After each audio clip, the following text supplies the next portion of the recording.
Is Stockholm Syndrome a real thing? Hey guys, welcome back to another video. Happy Thanksgiving to my Canada people out there. So I know this topic is going to be quite heavy and I'll try to condense it as much as I can. So I'm just going to look down for a second and read you guys the definition. Stockholm Syndrome is a psychological response. It occurs when hostages or abuse victims bond with their captors or abuser. The psychological connection develops over the course of days, weeks, months, and even years of captivity or abuse. So, yeah, that's really heavy. Hold on, guys. I'm gonna try to brighten up my screen here because it feels like you guys are like sitting in. There we go. We're back. Okay. Yes, I know, a new background too. So that's a lot to take in, and a lot of people say, well, no, that's just bullshit. They wanted to be abused, or they wanted to be in that situation. And when I was younger, I really honestly, I was just like, how can a person get to that state where they know that they're being abused or they're in a really bad situation, but they can't get out? It always used to confuse me when somebody used to say, well, they're connected to the abuser. They feel love for the abuser. And I have been diagnosed with Stockholm Syndrome through my psychologist and my therapist. And it took me a long time, guys, I'm not even gonna lie, to wrap my head around this. I used to feel so guilty of like, how could I be so attached to the people that used to abuse me? How do I not know myself without them? And I used to think that way for the longest time until I actually got help. I saw a psychologist and a therapist, and we were talking about this. I have heard of the Stockholm Syndrome word before, and that got thrown at me, and I said, well, wait, hold on a second. Isn't that for like people that have been taken and kidnapped? And they said, no, that could be used for if you were also in an abusive relationship and other situations. And it took me a time to process this. And when I was actually writing my book, I was just like, holy shit, this fits. Now I understand. Because it got to the point where I was so dependent on my abusers for a lot of things, because it was either I was dependent on them because I didn't want to get physically hurt, or I was just so emotionally broken down and mentally that I depended on them. You know, they told me what to do, what to say, what to wear, what to eat. And I was a young age, guys. I was abused from the age of 15 to 18. And that is a long time, especially for a younger person, because you don't really hear people talking about when they're abused in younger years. Yes, it is out there and people do deal with that. But it's not as, I don't want to use the word common because that never sits right with me. And I do hear situations of younger couples being in, an abusive relationship, but they do shy away from that. It is shunned upon.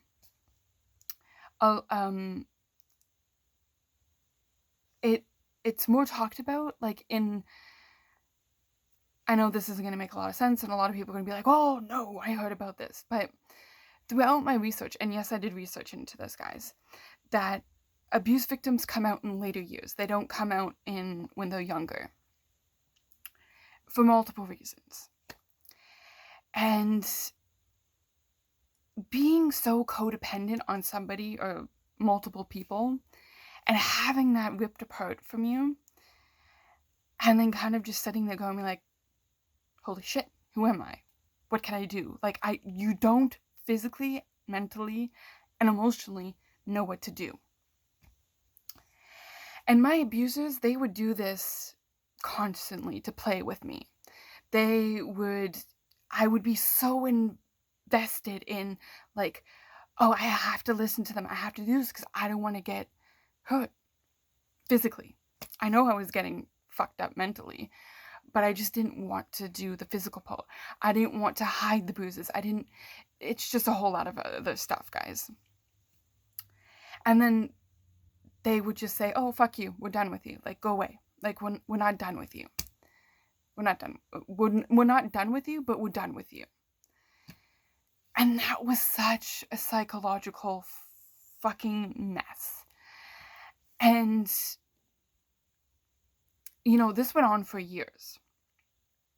And when I would say, not that I turned 18, but I had been 18 for a few months. And I had so much on my plate, and I was just like, holy shit. I want to do something for me. And I didn't know how to go about it. And that was the scary part. I was like, holy moly, what's going on? Like, this isn't how my family raised me. This isn't how my parents raised me, to be a strong, independent woman. Like, what this is the opposite of that. And so I would feel so guilty because I was like, oh my God, I'm better than this. Like, I don't understand what's going on. So I was like, okay, so I'll just do whatever makes them happy. Because that would make them happy. And then I would realize, well, okay, wait, that makes them happy, but that doesn't make me happy. And it was kind of like a vicious kind of like circle. Not with my family, just internally with myself, until like I sat down with my psychologist and therapist and we were working through this, and I was feeling Stockholm. So I was away from the abusive relationship. I wasn't quite ready to be my own person. So I was going to do whatever my family said. And then over the years, I was like, well, I want to start doing something that makes me happy. I want to do something for me. What does that look like? So there was that aspect of it. But I want to dive a little bit more into the abusive relationship. It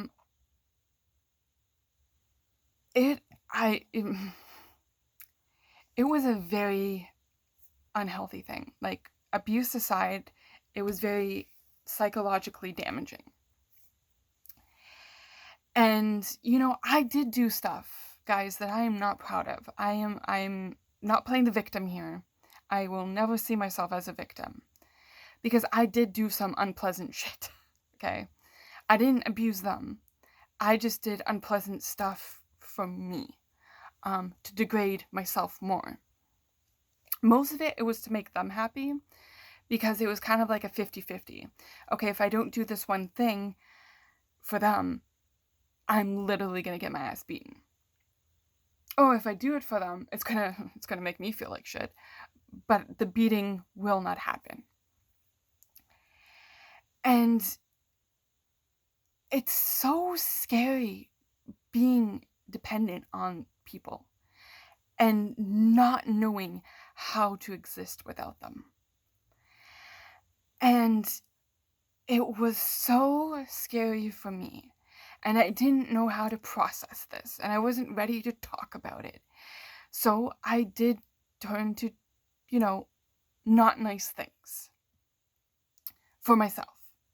And I have to admit, I was a bitch to my family. I wasn't the most pleasantest person to be around, guys. Again, not playing the victim here. I am giving it to you straight. I was a bitch, okay? And I was not easy to be around. And that's not myself belittling me. That's just stating the fact. I was quite nasty to my parents and my brother. And, Thankfully, they did not give up on me. But yeah, that's a fact. Like I was not pleasant to be around. I was quite snapping. I was kind of doing everything in my power to kind of make them hate me or dislike me because it would just be easier on myself. And even though I was trying to make them happy with shit, I was still kind of being like, I only saw myself as the fuck up. I'm the damaged person. I'm not the daughter they raised or the sister they wanted. You know, I I destroyed my life for a good few years after the abuse because I just didn't know how to exist. um that's just a fact. And now sitting back and kind of like going through everything and helping myself by writing this book, it kind of just it allows me to sit back and be like, yo, you went through some shit, girl. And it is okay not to be okay. And this whole Stockholm syndrome, was it scary to hear? Hell yeah. But it pieced a lot of things together. And, I always had these tendencies to be like, well, why do I feel the urge to, like, get in contact with them? That always scared me. I never acted on it, but that always scared me. Be like, why do I feel the urge to get in contact when shit really got bad, like, internally with myself? Because I was comfortable with that. I didn't have to think. They just did the stuff for me. They told me what to do. I was comfortable with that, which is a whole other thing. It's very scary and it's very kind of like, holy shit. And then like I would snap myself out and be like, hey, well, take a step, take a breath, count to 10. You are your own person. You don't need them.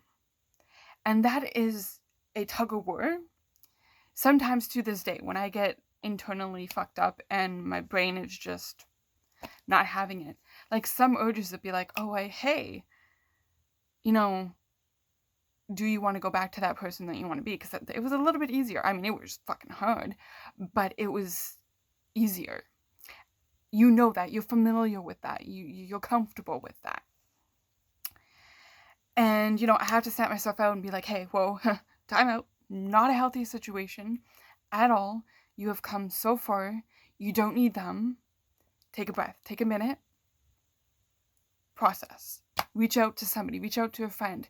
And just, vent or just talk about something. And you don't need them. You can survive without them. And guys, sometimes it's still a struggle for me. But I'm more aware of those thoughts and feelings. And when I have those thoughts and feelings, I know how to better handle myself instead of turning to unpleasant stuff. And I will make a video about that. Unhealthy coping mechanisms. I will do a video about that, and I'll kind of dive into that because that's a whole other story. But yeah, what I'm saying is, guys, it is real, and it is fucking scary to go through and deal with and be in the middle of it.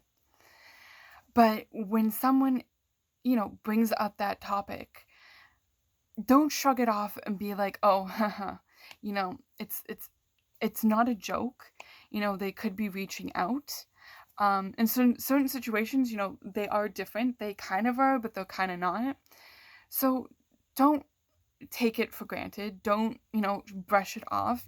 Reach out, check in with them, make sure they are okay. Know that they can come to you and talk. It's bloody scary. It's an uncomfortable topic to talk about.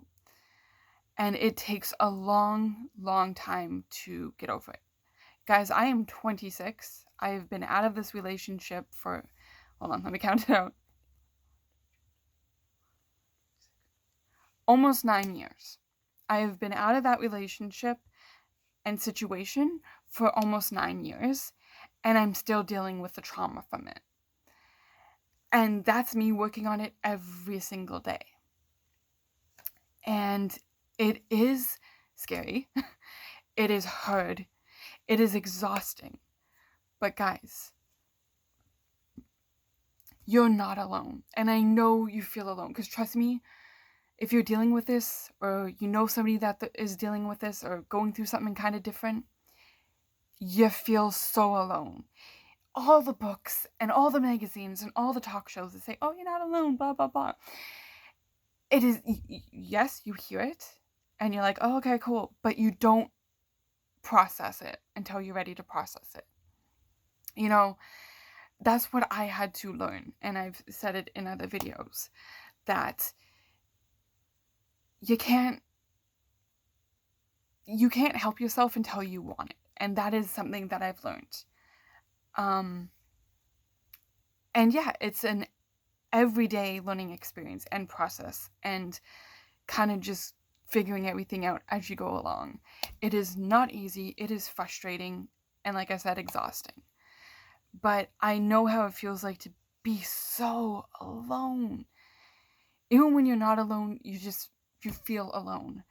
And I'm just here to tell you, you're not alone. You know, feel free to reach out to me, leave a comment, message me. I am around. I will leave my Instagram information down there. That is the fastest way to get in touch with me.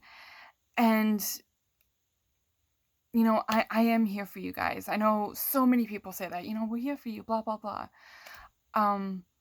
But I truly 100% mean that. You're not alone. I am here for you. You know, just to talk, just to be a sounding board, just to listen. This is why I started my community group. This is why I'm back on YouTube. Because I know how many talk shows and magazines and videos are out there. And it's just, you can feel like you're drowning. So that's kind of like my spiel for the day. Spill. Yeah, that's the word I was trying to go for. Remember, guys, you are never alone. Never give up. Always keep fighting. You are very, very much loved. I hope everybody's staying safe out there, and I will see you in my next video. Sending all my love and support to you guys.